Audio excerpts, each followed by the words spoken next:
Hello అండి. ఇవాళ 'big boss' లైవ్‌లో ఒక సిచ్యువేషన్ జరిగింది. అదేంటంటే చీఫ్ రిలేటెడ్ హ్యామర్ టాస్క్‌లో యష్మి మణికంఠతో ఒక స్ట్రాటజీ గురించి మాట్లాడుతుంది.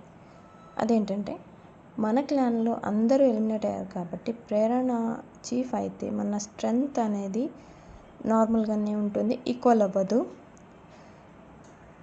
నిఖిల్ స్ట్రెంగ్త్ అనేది ఎక్కువగా ఉంటుంది అని చెప్తుంది.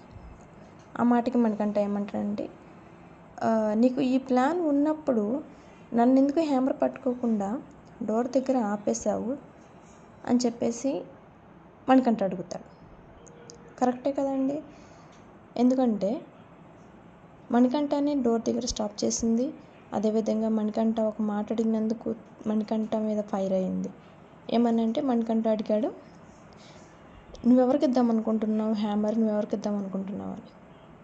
మీ ఒపీనియన్ ఏంటో చెప్పండి.